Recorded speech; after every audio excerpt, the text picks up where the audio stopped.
अटल जी के लिए दुआओं का दौर जारी है। दतिया में मध्य प्रदेश में भाजपा नेता उमा भारती ने पूर्व प्रधानमंत्री अटल बिहारी वाजपेयी के स्वास्थ्य को लेकर चिंता जाहिर की। उन्होंने कहा कि अटल जी ने भाजपा को बनाया, उसको पुष्पित पल्लवित किया।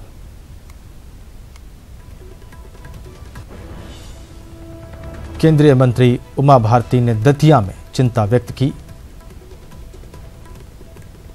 उनके दौर में वो पार्टी से अलग भी हुई, उन्होंने पार्टी भी बनाई, लेकिन व्यक्तिगत तौर पर आदर और सम्मान उनका हमेशा बना रहा। दतिया में उन्होंने चिंता जाहिर की अटल जी के स्वास्थ्य को लेकर और ये व्यक्त किया कि भारतीय जनता पार्टी को उन्होंने बनाया और पुष्पित पल्लवित किया। अटल जी के स्वास्थ्य की मुझे खबर लगी है, मैं उनके स्वास्थ्य को लेकर के चिंतित हूँ। जनसंघ दीनदयाल जी ने बनाया था और भाजपा अटल बिहारी वाजपेयी जी ने बनाई थी। दीनदयाल जी ने जनसंघ बना करके राजनीतिक जीवन शैली में संस्कारों का निर्माण किया था और राष्ट्रभक्ति का, और उसको पुष्पित और पल्लवित किया था श्रीमान अटल बिहारी वाजपेयी जी ने। अटल जी आज अस्वस्थ हैं, मुझे उनके स्वास्थ्य की बहुत चिंता है। मैं महादेव से भी उनके कल्याण की कामना करती हूँ।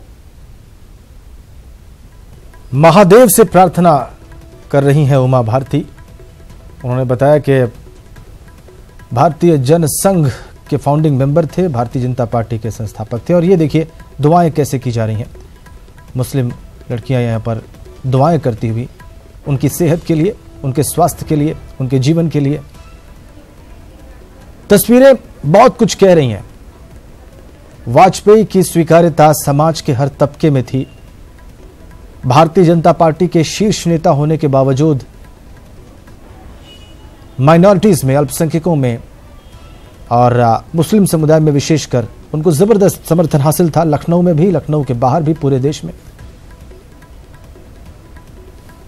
और यह तस्वीर कह रही है कि कितने प्रिय हैं वो और किस तरह से वापस उनको सेहतमंद देखना चाहते हैं लोग। बीट्स हाथों में लिए हुए दुआएं करती है लड़कियां, उनकी सेहत के लिए प्रार्थना करती हैं लड़कियां। किसी भी वक्तव्य से ज्यादा यह तस्वीर कह रही है अटल जी के लिए, उनकी सर्व स्वीकार्यता के बारे में, उनकी लोकप्रियता के बारे में, लोगों के मन में उनके लिए जो प्रेम है, जो मोहब्बत है, जो लगाव था या है, वो आप देख सकते हैं।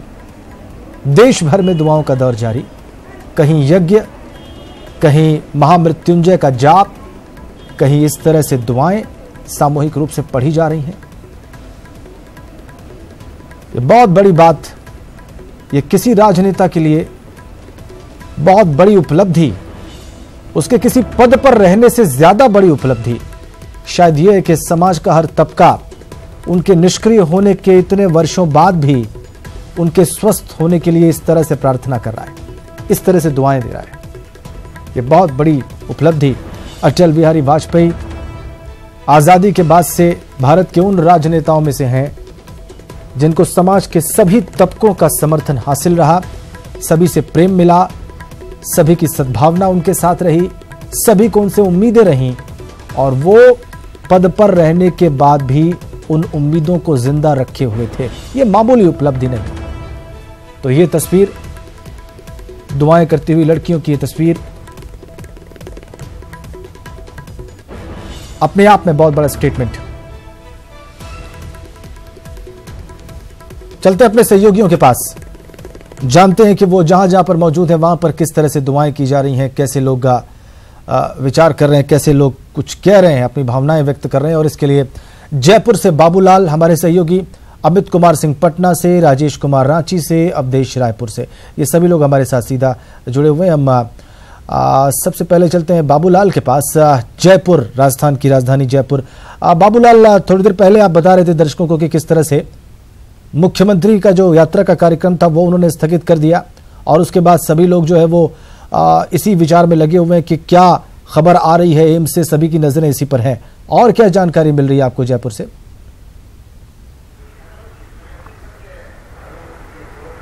जी, पार्टी बहुत चिंतित है और मुख्यमंत्री वसुंधरा राजे अब से कुछ ही देर पहले दिल्ली के लिए रवाना हो गई हैं और कुछ ही देर में वो पहुंच भी जाएंगे दिल्ली।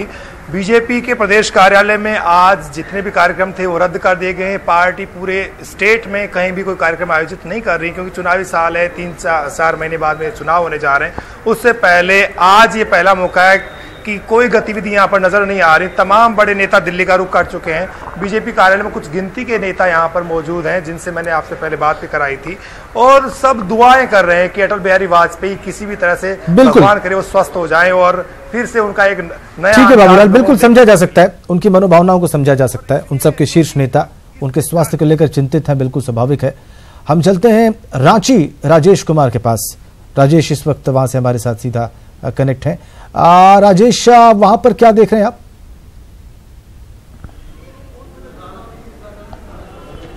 देखिए, जो अटल बिहारी वाजपेयी जी के स्वास्थ्य की स्थिति है उसको लेकर सभी लोग चिंतित हैं और सभी दुआ कर रहे हैं कि उनके स्वास्थ्य में सुधार हो। वैसे जो ईश्वर की इच्छा होगी वही होगा, लेकिन यहाँ पर जो भी कार्यकर्ता है, अभी भाजपा की एक बैठक थी जिसे स्थगित कर दिया गया क्योंकि राष्ट्रीय स्तर पर यह निर्देश दिया गया है कि जो भी पार्टी के कार्यक्रम हैं किसी भी प्रदेश में हो सभी को स्थगित कर देना है उनके स्वास्थ्य के मद्देनजर। तो यहाँ पर एक विस्तारकों की बैठक थी, उसे स्थगित कर दिया गया, लेकिन उसके बाद एक प्रार्थना सभा हुई जिसमें प्रदेश अध्यक्ष लक्ष्मण गिलुआ और तमाम पदाधिकारी थे। यहाँ पर हमारे साथ कुछ लोग हैं, उनसे बात करेंगे। ये बताइए कि वाजपेयी जी के स्वास्थ्य को लेकर आप कितने चिंतित हैं, क्या कहना चाहिए? देखिए, हमारे पार्टी के सर्वमान्य नेता और उनकी अगुवाई में पार्टी पली बढ़ी और आगे इतने आई है। निश्चित रूप से उनका स्वास्थ्य का खराब होना हम सबों के लिए वाकई चिंता का विषय है और हम प्रार्थना करते हैं ईश्वर से कि वो दीर्घायु हों और हम सबों का मार्गदर्शन हमेशा की तरह करते रहें। अच्छा, आप बताइए कि क्या कामना कर रहे हैं? देखिए, हमारे अटल जी सम्मानित नेता और भाजपा के एक बड़ वृक्ष के समान हमारे नेता आज बहुत संकट से गुजर रहे हैं। उनकी स्थिति काफ़ी दयनीय है। हम ईश्वर प्रभु से कामना करते हैं कि उनकी स्वास्थ्य जल्द से जल्द अच्छी हो और स्वस्थ हो, क्योंकि हमारा एक झारखंड का भी उनका एक जन्म भी उनके ही द्वारा दिया गया है। झारखंड बिल्कुल राजेश, समझा जा सकता है। झारखंड बना ही जब वो प्रधानमंत्री थे, उनकी सरकार के दौरान ही वो अलग हुआ। एक और राज्य छत्तीसगढ़ जो उनके प्रधानमंत्रित्व काल में अस्तित्व में आया, उसकी राजधानी रायपुर चलते हैं। अवधेश वहां से हमारे साथ सीधा कनेक्ट है। अवधेश, वहां भी कमोबेश मेरा अनुमान है कि बीजेपी नेताओं और कार्यकर्ताओं की वही भावनाएं होंगी जो हमने रांची में देखी हैं या हमने जयपुर में देखी हैं। अवधेश,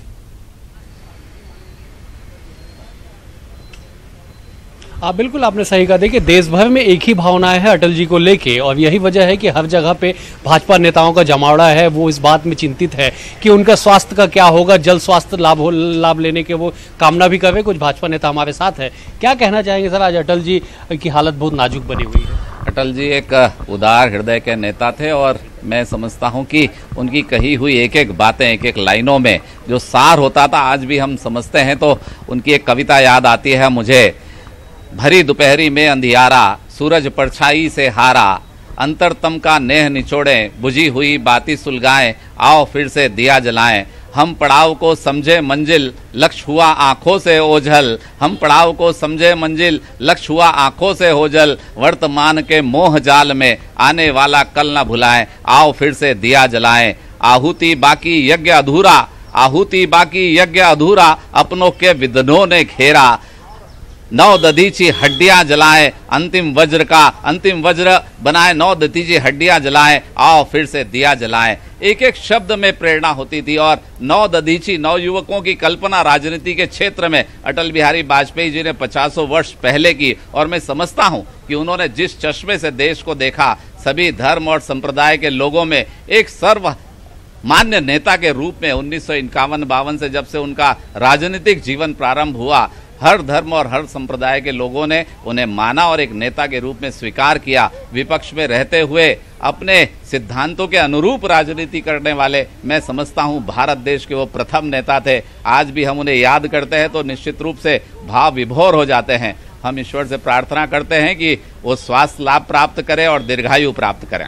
बिल्कुल, देखिए राजेंद्र, यही वजह है कि मुख्यमंत्री जब यहाँ से चंडीगढ़ के लिए रवाना हुए तभी वो भावुक थे। उन्होंने यही कहा कि बीते 50 सालों में अटल जी के व्यक्तित्व के बराबर देश भर में कोई भी नेता न जन्मा है और ना ही जन्मेगा, क्योंकि वो केवल ऐसे नेता थे कि विपक्ष को भी गले लगाते थे। सर्व वर्ग, सर्व धर्म, हर एक पक्ष विपक्ष सभी के लिए वो मान्य होते थे। और यही वजह है कि छत्तीसगढ़ से 5 बड़े नेता, मुख्यमंत्री खुद, बीजेपी के प्रदेश अध्यक्ष खुद चंडीगढ़ गए हैं, वहां से वो सीधे दिल्ली पहुंचेंगे। 5 बड़े नेता, कृषि मंत्री भी साथ में गए हैं, भाजपा के राष्ट्रीय सह संगठन महामंत्री सौदान सिंह भी साथ में।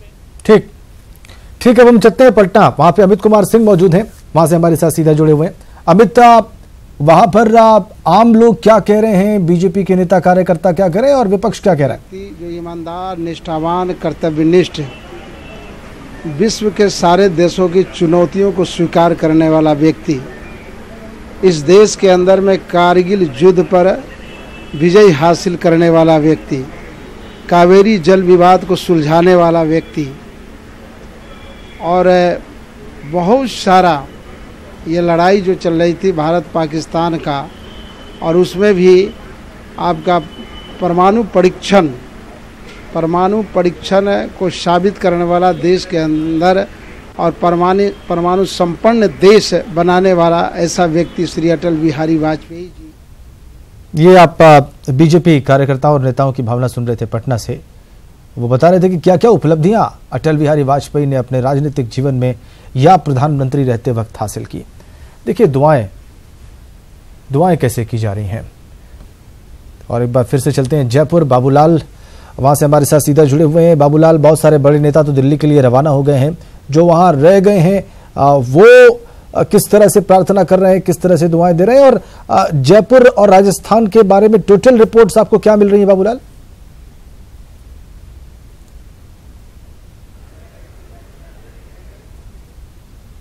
हम बात करेंगे बाबूलाल से। ये आप तस्वीरें देखिए, अजमेर स्पिरिचुअल प्लेस भारत की जमीन पर, वहां से अभिजीत इस वक्त हमारे साथ सीधा कनेक्ट है, हमारे सहयोगी। अभिजीत, क्या वहां भी अटल जी के स्वास्थ्य लाभ के लिए दुआएं की जा रही हैं?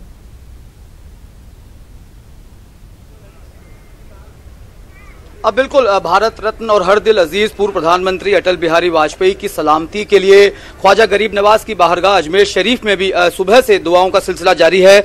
देश दुनिया से आने वाले जायरीन यहां पर वाजपेयी की सलामती की दुआ कर रहे हैं। जो वाजपेयी के खादिम है अजमेर शरीफ में, सैयद बारी चिश्ती, उन्होंने यहाँ पर दुआ की है। बारी साहब, हम चाहेंगे कि एक बार आप वाजपेयी साहब की सलामती के लिए एक बार दुआ करें, ताकि देश और दुनिया में उनकी दुआओं का असर जो है वो वाजपेयी जी के लिए हो। करिए। बिस्मिल्लाहिर्रहमानिर्रहीम। हम बारगाह गरीब नवाज में अटल बिहारी वाजपेयी साहब के लिए दुआ खैर करते कि उनको सेहतियाबी तंदुरुस्ती अता फरमाए। हज़रत ख्वाजा खाजगान ख्वाजा मोइनुद्दीन सुल्तान हिंद अताए रसूल की बारगाह में हम उनके लिए सेहतियाबी के लिए दुआ करते कि अल्लाह पाक आपने गरीब नवाज के वसीले से उनको सेहतियाबी करे, तंदुरुस्त करे और हमारे साथ हमेशा बना रखे। हम बारगाह ख्वाजा में दुआ करते और करते रहेंगे। अल्लाह तबारक तआला के तुफैल से, गरीब नवाज के तुफैल से उनकी सेहतियाबी तंदुरुस्ती के लिए, उम्र दराजी के लिए हम दुआ करते हैं। हमारे साथ बारी मियाँ उनके वकील हाजी ने, वो भी दुआ कर रहे हैं। आमीन आमीन। बारी साहब, आपसे जानना चाहेंगे, सन 1977 से वाजपेयी साहब की ओर से चादर उर्स में भेजी जाती है, आप उनके खादिम भी हैं, हर साल उनकी चादर उर्स में आती है। किस तरह आप वाजपेयी साहब के लिए दुआ कर रहे हैं और क्या आपकी उनके साथ बिताए हुए पलों की याददाश्त है? ऐसे वाजपेयी जी एक ऐसे शख्स हैं कि जो दिल से गरीब नवाज को मानते हैं। ये 2-3 बार उनकी हाजिरी हो चुकी है दरबार ख्वाजा में, और ये नहीं कि कोई दिखावे या राजनीति के लिए कहीं भी करते हैं।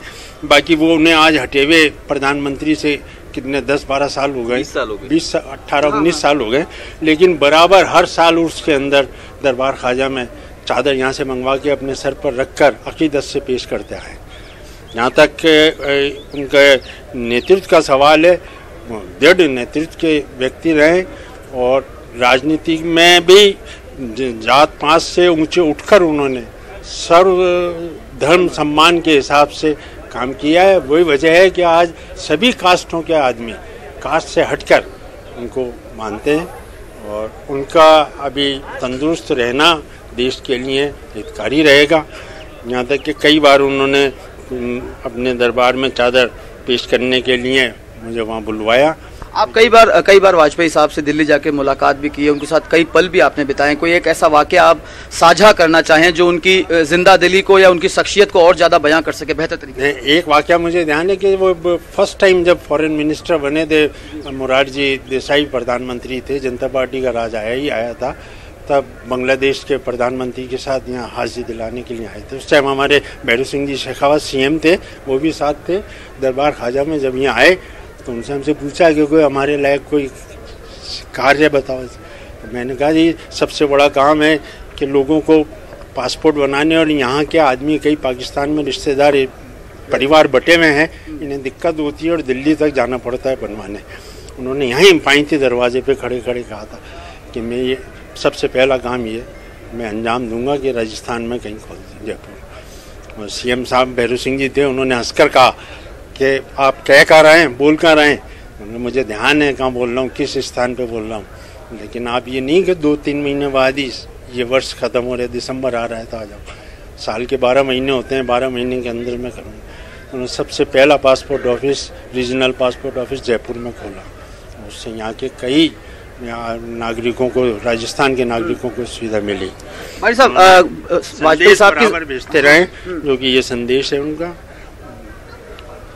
भाई साहब ये भी जानना चाहेंगे कि आपने अभी वाजपेयी साहब की सलामती के लिए चादर भी पेश की है, दुआ भी की है, शुक्राना किस तरह अदा करेंगे अगर वाजपेयी साहब तंदुरुस्त होकर वापस से घर पहुँचते हैं? हम गरीब नवाज का शुक्राना अदा करेंगे, फिर चादर चढ़ाएंगे, उनके सर वहीं से लाएंगे उनके हाथ से, और उनकी तरफ से भी वो जो भी करवाना चाहेंगे यहाँ पे पेश करेंगे खुशी में। इससे बड़ी खुशी क्या होगी? पिछली बार भी वो बीमार हुए, जब भी बीमार होते हैं दुआ करते हैं, और ख्वाजा गरीब नवाज हमारी दुआ कबूल भी कर लेते हैं। उम्मीद है पूरी ख्वाजा साहब के दुआ गरीब नवाज के करम से अल्लाह ताला उनको जो है। देखिए राजेंद्र, ख्वाजा गरीब नवाज की बारगाह एक ऐसी मुकद्दस जगह है जहाँ पर सभी धर्मों के लोग यहाँ पर आते हैं और हर तरह की दुआ यहाँ पर की जाती है, और दुआ कबूल होने पर शुक्राना भी अदा किया जाता है। वाजपेयी साहब की सलामती के लिए कहीं ना कहीं अजमेर में प्रकृति भी दुआ कर रही है, आसमान से लगातार बारिश की बूंदें भी हैं, वो भी यहाँ पर गिर रही हैं, और ये भी यही दुआ कर रहा है प्रकृति भी कि कहीं ना कहीं जो भारत रत्न है, देश के हर दिल अजीज अटल बिहारी वाजपेयी, वो जल्द स्वस्थ होकर सबके बीच में वापस लौटे। बिल्कुल, बहुत शुक्रिया आपका अभिजीत। आपने लोगों से बात की, वहां पर आपने ये बताया कि किस तरह से लोग दुआएं कर रहे हैं। अभिजीत, एक चीज जरूर समझना चाहेंगे, वहां पे और भी बहुत सारे लोग मौजूद हैं जो मुझे लगता है कि वहां पर दुआएं करने के लिए ही पहुंचे हैं। अगर मुमकिन हो तो अटल बिहारी वाजपेयी की शख्सियत के बारे में या उनकी वर्तमान स्वास्थ्य के बारे में उन लोगों से बात करिए और देखिए, जानने की कोशिश करिए कि उनके दिलों में क्या भावनाएं हैं, क्या जज्बात हैं। अभिजीत। बिल्कुल बिल्कुल राजेंद्र, मैं कोशिश करूंगा। यहाँ कुछ और भी लोग हैं, उनसे भी जानना चाहते हैं।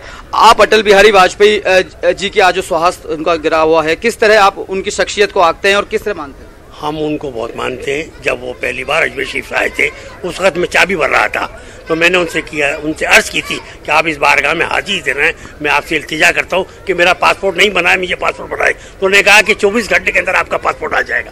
मैं इस वक्त अपने हृदय से उनके लिए दरबार गरीब नवाज में दुआ करता हूँ कि जल्द से जल्द तंदुरुस्त होकर वो अपने घर लौटे, और जब भी बारगाह ख्वाजा में जाऊँगा मैं उनके लिए दुआ खैर करूँगा, उनके नाम से दुआ करूँगा और हमेशा दुआ करता रहूँगा। आप कहाँ से आए हैं और क्या दुआ करने आए? कानपुर से। कानपुर से। आपको मालूम है अटल बिहारी वाजपेयी यूपी उनका बहुत प्रेम वाला प्रदेश रहा है, आज आपने यहाँ दुआ उनके लिए भी की है? उनको दुआ है, यहाँ बाबा का दुआ पुस्तक। अच्छा आप बताइए, कहाँ से आए और क्या दुआ की? ग्वालियर अटल बिहारी जी के शहर से आया हूँ, उनकी जन्मस्थली है। मैं भी उनकी क्या दुआ की अटल जी के लिए आपने? मुझे मालूम है उनका स्वास्थ्य खराब है, इसलिए मैंने भी उनके स्वास्थ्य के लिए दुआ की है कि वो जल्दी से सही हो जाए। तो राजेंद्र, देश दुनिया के हर कोने से यहाँ पर ज़ायरीन पहुँचते हैं बाबा साहब की दरगाह में दुआ करने के लिए। अटल बिहारी वाजपेयी के पैतृक जिले ग्वालियर से भी लोग पहुँचे हैं, तो उनके निर्वाचन क्षेत्र कानपुर और उसका यूपी उत्तर प्रदेश से भी कई ज़ायरीन यहाँ पर पहुँचे हैं, और यहाँ पर जो दुआओं का सिलसिला है, वो दुआओं में कहीं ना कहीं वाजपेयी साहब की सलामती की बात यहाँ पर की जा रही है, और उन अजमेर से जो उनका लगाव रहा है। बिल्कुल बिल्कुल, वहाँ पर जो साधारण लोग भी पहुंचे हैं, उनकी जन्मस्थली से भी पहुंचे हैं, वो भी उतने ही कंसर्न है। अभिजीत, बिल्कुल ठीक आपने। दीपांकर भट्ट इसी बीच में हमारे संवाददाता देहरादून से हमारे साथ जुड़ गए हैं। दीपांकर, उत्तराखंड भी वाजपेयी जी के प्रयासों से ही और उनके ही शासनकाल में जब वो प्रधानमंत्री थे तभी अस्तित्व में आया और आप उसकी राजधानी में खड़े हैं, वहां से रिपोर्ट कर रहे हैं। क्या भावनाएं दिखाई दे रही हैं आपको लोगों की वहां पर?